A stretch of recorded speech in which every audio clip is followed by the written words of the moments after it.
9 પ્રકરણ 1 સંખ્યા પદ્ધતિ અને તેમાં સ્વાધ્યાય 1.3ની આપણે વાત કરીશું.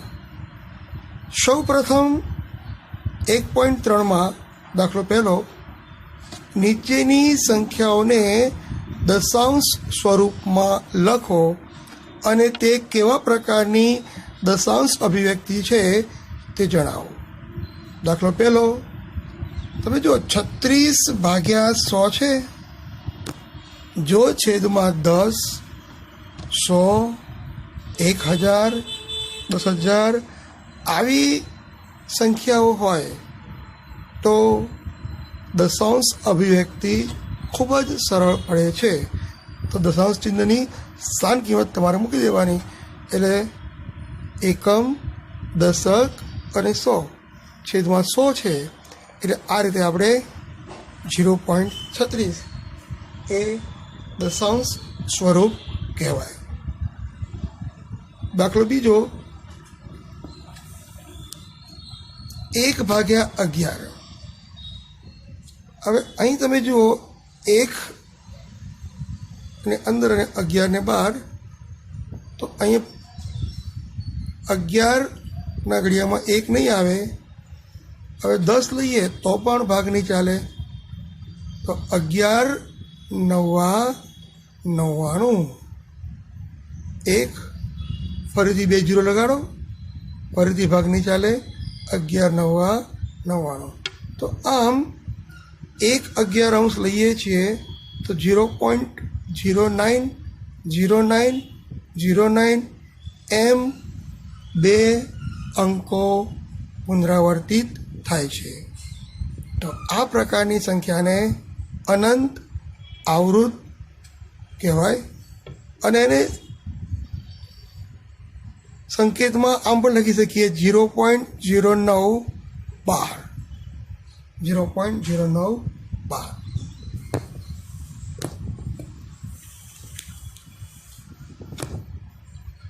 હવે 4.1 અષ્ટમાંશ. 4.1 અષ્ટમાંશ શું છે? તો મિશ્ર અપૂર્ણાંક છે. તો આપણે એને સાદા અપૂર્ણાંકમાં ફેરવીશું. 8 ચોક 32, 32 ને 1 33, 33/8. 33 ને 8 વડે ભાગીએ, 8 ચોક 32, 8 એકા 8, 8 દુ 16, 8 પંચા 40. એટલું મિત્રો યાદ રાખો કે જ્યારે ભાગાકારની ક્રિયા કરીએ અને શેષ 0 આવે, ભાગાકારનો શેષ 0 આવે તો એ સંખ્યા શાંત દશાંશ કહેવાય. પણ જો શેષ 0 ન આવે અને ભાગફળમાં આપણને એકનો એક અંક કે સંખ્યા પુનરાવર્તન પામતી હોય તો તેને અનંત આવૃત દશાંશ કહેવામાં આવે છે.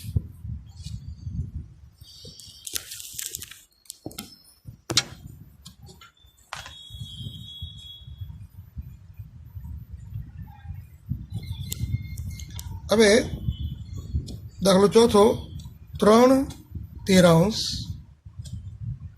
એમાં આપણે 13 વડે ભાગીએ તો અહીંયા પહેલાં 30 થાય છે. તો 13 દુ 26,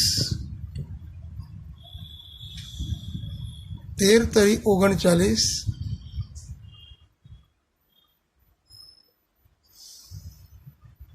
13 પાછું અહીંયા 0 મૂકીશું કેમ કે 13ના ઘડિયામાં 10 ના આવે. 13 × 91, 13 × 91. ફરીથી આપણને શું મળશે? 9. તો આ રીતે ભાગાકાર ચાલતો જ રહે છે, શેષ શૂન્ય આવતી નથી. અને તમે જુઓ કે ભાગાકારની ક્રિયામાં 0.23076923. તો આ રીતે આ ભાગાકારમાં 2307 23069 આ 6 અંકો ફરીથી પુનરાવર્તન પામે છે એટલે 230,769 ... તો આ રીતે તમે જોઈ શકો છો કે 3/13 બરાબર 0.230769 અને આ 6 અંકોનું પુનરાવર્તન પામે છે. આજે એની ઉપર 12 મૂકી દેવા પડે. આને શું કહેવાય? અનંત આવૃત દશાંશ. દાખલો 5મો 2/11. તો 2ને આપણે અંદર મૂકીશું, 11 વડે ભાગીશું. 11ના ઘડિયામાં 2 ન આવે એટલે આપણે 2 દશાંશ સ્થળ સુધી ભાગાકાર કરીશું. 11 એકા 11, 9 વધ્યા, 11 અઠ્ઠા 88, 2 વધ્યા, 11 એકા 11, કેટલા વધ્યા? 9, 11 એઠા 88. તો મિત્રો આ ભાગાકારમાં શેષ 0 આવતી નથી અને ભાગફળમાં 181818નું પુનરાવર્તન થાય છે. આથી આમ લખી શકાય કે 2/11 બરાબર 0.1812. આને કહેવાય અનંત આવૃત દશાંશ. નંબર 6 જોઈએ. નંબર 6માં 329/400. તો એક કામ કરીએ, 329/4 ગુણ્યા 100, 4 ગુણ્યા 100. પહેલાં 4 વડે ભાગીએ આપણે, તો 4 અઠ્ઠા 32, 4 દુ 8, કેટલા વધ્યા? 1.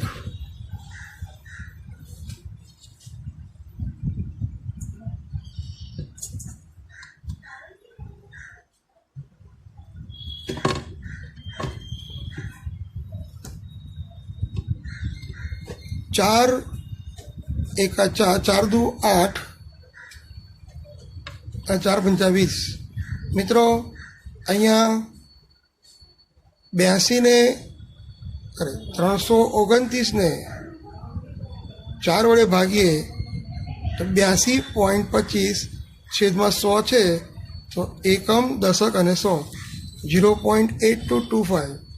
આ સંખ્યાને શાંત દશાંશ કહીશું, કારણ કે તમે જુઓ છો કે ભાગાકારને અંતે શેષ 0 આવે છે. આથી એને શાંત દશાંશ કહેવાય. દાખલો બીજો. તમે જાણો છો કે 1/7 બરાબર 0.142857. હવે ભાગાકારની લાંબી પ્રક્રિયા કર્યા વગર તમારે 2/7, 3/7, 4/7, 5/7, 6/7ની અભિવ્યક્તિ આપણે કરીએ. તો જુઓ, અહીંયા પ્રથમ જે સંખ્યા છે 2/7, એટલે કે 2 ગુણ્યા 1/7 બરાબર 2 ગુણ્યા 0.14, 0.142857. આનો ગુણાકાર કરીએ તો 0.142857 ગુણ્યા 2, 2 સીતા 14, 2 × 10 = 11, 2 × 16 = 17, 29, તો 0.29714. એ રીતે 3/7 માટે તમારે શું કરવાનું? 3 ગુણ્યા 1/7 બરાબર ગુણાકાર તમે કરશો તો તમને મળશે 3 ગુણ્યા 1/7 બરાબર 0.4 ખબર જાય છે 0.428571. એ જ રીતે 4/7 બરાબર 4 × 1/7 તો કેટલા આવશે 0.571428. એ જ રીતે 5/7 કરીએ તો 5 ગુણ્યા 1/7 બરાબર એનો ગુણાકાર કરવો પડશે 14 0.14 28 57. આનો ગુણાકાર કરીએ તો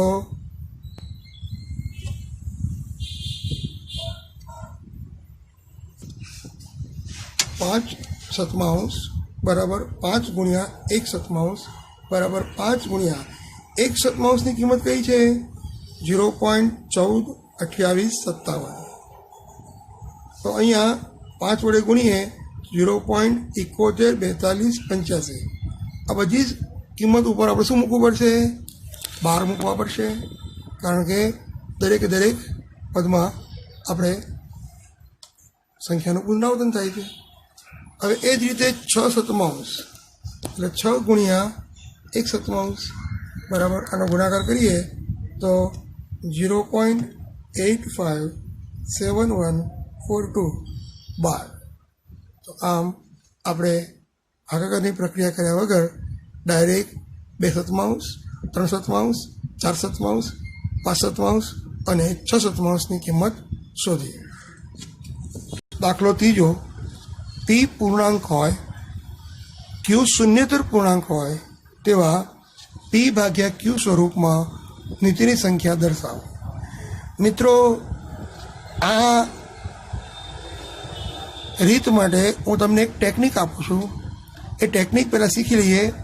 ધારો કે 0.222 આ રીતે પુનરાવર્તન પામતો હોય તો એને 0.212 અને પી ભાગ્યા ક્યુ સ્વરૂપ કરવું હોય તો અહીંયા અંશ એટલે કે પી, છેદ એટલે કે ક્યુ. તો અંશમાં કયો અંક પુનરાવર્તન પામે છે તો 2, અને છેદમાં કેટલા અંકો પુનરાવર્તન પામે છે તો કે 1. તો 1 9 મૂકવાનો. જેટલા અંકો પુનરાવર્તન પામતા હોય તે અંકોને અંશમાં અને તેટલા નવડા છેદમાં મૂકવામાં આવે છે. જેમ કે 0.232323 બરાબર.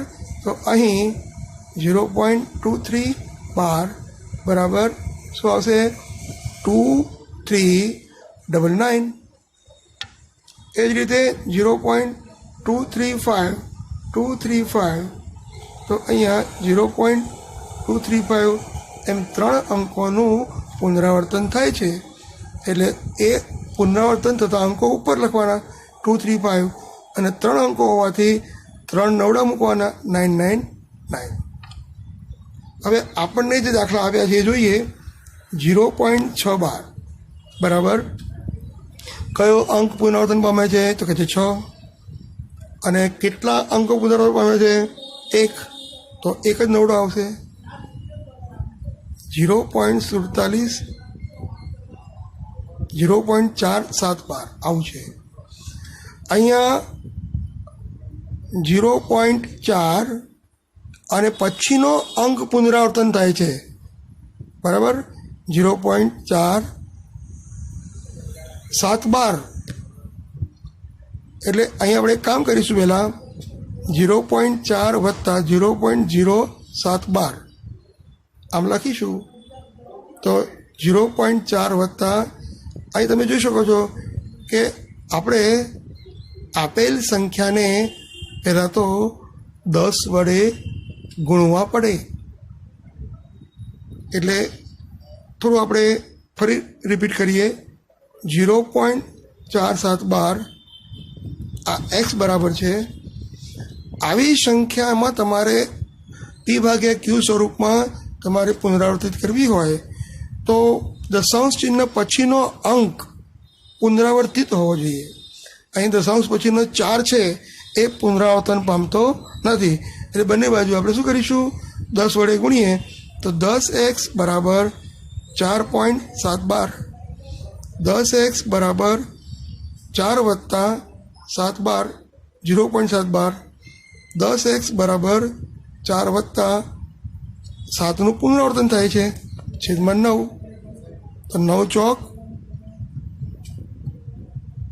9 ચોક 36 વત્તા 7 એકા 7 છેદમાં 9 એકા 9 10x બરાબર 36 ને 6 42 ને 43 43 ભાગ્યા 9 હવે x બરાબર 43 ભાગ્યા 90 આ 10 નીચે આવી જશે x બરાબર 43 ભાગ્યા 90 એ જ રીતે 0.001 બાર મિત્રો અહીંયા પુનરાવર્તન પામતા અંકો 001 છે 001 અને 3 અંકો પુનરાવર્તન પામતા હોવાથી 3 વખત 9 9 9 લખીશું જવાબ આવશે 1/999 તો આ રીતે આપણે 0.99999 ડોટ ડોટ ડોટ આ સંખ્યા ને p/9 સ્વરૂપે દર્શાવો તો પહેલાં આપણે 0.9 બાર થશે એટલે ઉપર કેટલા આવશે કયો અંક પુનરાવર્તન પામે છે તો કહે છે 9 અને આપણે જ્યારે p/q સ્વરૂપે કરીએ છીએ ત્યારે જેટલા અંકો પુનરાવર્તન પામે એટલા નવડા મૂકવા પડે તો અહીંયા 9 આવશે 9 એકા 9 તો મિત્રો અહીં આપણને આશ્ચર્ય થાય છે કે 0.9 બાર બરાબર કેટલા આવ્યા 1 આવ્યા અને આથી તમારા શિક્ષક અને વર્ગના સહઅધ્યાયી સાથે તમારા જવાબની સત્યાર્થતા ચર્ચા કરો તો અહીં 0.9999 ડોટ ડોટ ડોટ બરાબર 1 આવે છે જે આપણને પૂર્ણાંક મળે છે અને આગળ આપણને જે મળતો હતો તો આ દાખલામાં 0.9999 ડોટ ડોટ ડોટ તેનું આપણે p/q સ્વરૂપે મૂકીએ તો 9/9 બરાબર 1 થયા તો સંખ્યા હતી અનંત આવૃત અને એની અભિવ્યક્તિ કરી તો આપણને 1 મળ્યો જે પૂર્ણાંક છે આથી આશ્ચર્ય થવું સ્વાભાવિક છે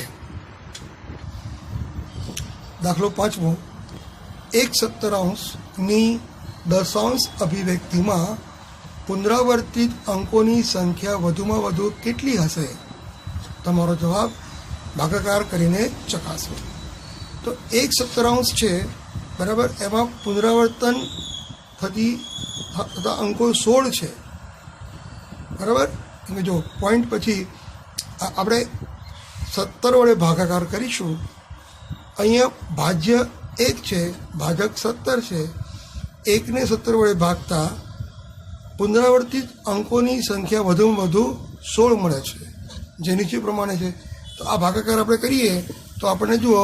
0.058352911767 તો આ જે આટલી આગળ ભાગાકાર કરીશું તો આનો આ જ અંક આપણને ફરીથી મળશે આથી કહી શકીએ કે 1/17 બરાબર 0.058823529411767 આ બધા જ અંકો પુનરાવર્તન પામશે આ અંકો કેટલા છે 16 છે 0.058823529411767 તો આમ આપણે 16 જેટલી અંકોનું પુનરાવર્તન પામે છે અને ફરી બોલો જેમાં p અને q એ એક સિવાયનો કોઈ સામાન્ય અવયવ ન હોય તથા તેની દશાંશ અભિવ્યક્તિ શાંત હોય તેવી p/q સ્વરૂપની સમય સંખ્યાના કેટલાક ઉદાહરણ લો જ્યાં પી અને ક્યુ પૂર્ણાંક છે, ક્યુ ઇઝ નોટ 0, શું તમે અનુમાન લગાવી શકો છો કે ક્યુ એ કયા ગુણધર્મનું પાલન કરે છે? આ પરથી આપણે અનુમાન કરી શકીએ કે જો સમય સંખ્યા એનું દશાંશ સ્વરૂપ શાંત હોય તો આપણે તેને એ બરાબર પી ભાગ્યા ક્યુ સ્વરૂપમાં દર્શાવી શકીએ છીએ, જ્યાં ગુસા ઓફ પી ક્યુ બરાબર 1 અથવા ક્યુના અવિભાજ્ય અવયવો ફક્ત 2ના ઘાત અથવા 5ના ઘાત અથવા બંનેના ઘાત સ્વરૂપમાં હોય છે. જેની દશાંશ અભિવ્યક્તિ અનંત અનાવૃત હોય તેવી 3 સંખ્યાઓ લખો. અનંત અનાવૃત એટલે ભાગાકાર કરવામાં આવે શેષ શૂન્ય મળતો નથી, પણ ભાગાકાર કરવાથી ભાગફળ જે મળે છે એ ભાગફળમાં મળતી સંખ્યા કે અંકો પુનરાવર્તન પામે છે, પણ કોઈ પણ નિયમ વગર અચોક્કસપણે કોઈ પણ અંક મળે છે. તો આ પ્રકારની અભિવ્યક્તિને અનંત અનાવૃત અભિવ્યક્તિ કહે છે. √2 બરાબર 1.4142135562. આપણે એક દાખલો લઈએ, જેમ કે 0.01001 3 × 01 4 × 01. તો આવી સંખ્યા એને અનંત અનાવૃત કહે છે, જે અસમય સંખ્યા છે. એ જ રીતે બીજી લઈએ તો 0.202002 0002 00002. આ પણ અનંત અનાવૃત કહેવાય. એ જ રીતે 0.003 00003 આવી સંખ્યા પણ અસમય સંખ્યા કહેવાય. સમય સંખ્યા 5/7 અને 9/11 ની વચ્ચે આવેલી 3 ભિન્ન અસમય સંખ્યા શોધો. તો 5/7નો ભાગાકાર કરીએ તો 0.714285 ... મળે છે. અને 9/11નો ભાગાકાર કરીએ તો 0.8181. એટલે પોઈન્ટ પછીના 2 અંકો લઈએ તો 0.71 અને 0.81.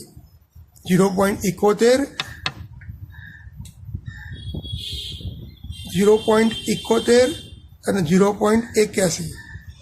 હવે અસમય સંખ્યા શોધવા માટે તમારે બંનેની વચ્ચે 0.72 0.72 0072 00072 અથવા આગળ વધીએ બીજી સંખ્યા 0.73 073 0073 3 × 073. એ જ રીતે 0.74 લઈએ તો 0.74 074 0074 00074. આ તમામ સંખ્યાઓને અસમય સંખ્યા કહેવાય, જેની દશાંશ અભિવ્યક્તિ અનંત અનાવૃત છે. નીચેની સંખ્યાઓનું સમય અને અસમય સંખ્યાઓમાં વર્ગીકરણ કરો. તો √23, તો આ સંખ્યામાં 23નું વર્ગમૂળ મળતું નથી, આથી આપેલ સંખ્યા અસમય છે. √225, આ સંખ્યામાં 225નું વર્ગમૂળ 15 મળે છે, આથી આ સંખ્યાનું વર્ગમૂળ એ આ સંખ્યાનું વર્ગમૂળ એ સમય સંખ્યા છે. 0.3796, આ સંખ્યાનું દશાંશ સ્વરૂપ શાંત છે, કેમ કે આગળ અનંત નથી આપ્યું, ડોટ આપ્યો નથી, અને 3796 પછી ભાગાકારમાં શેષ 0 મળે છે અને આથી આ સંખ્યા સમય સંખ્યા છે અને તે શાંત દશાંશ છે. એ જ રીતે નંબર 4 7.478 અહીંયા 7.478 બાર. આમ આ સંખ્યાને અનંત આવૃત સંખ્યા તરીકે ઓળખાય, આથી એ સમય સંખ્યા છે. દાખલો 5મો જોઈએ કે અહીં આપણને 1.101 001 3 × 0 1 4 × 0 1, તો આ સંખ્યા અસમય સંખ્યા છે કારણ કે તેની અભિવ્યક્તિ અનંત અને અનાવૃત છે. મિત્રો, આ સાથે આપણું પ્રકરણ અહીંયા પૂરું થાય છે. 1.3 આવતા પીરિયડમાં પાર્ટ 4માં આપણે આગળની રીતની ચર્ચા કરીશું. ઓકે, તમારે હોમવર્કમાં આ દાખલાઓ રિપીટ કરવાના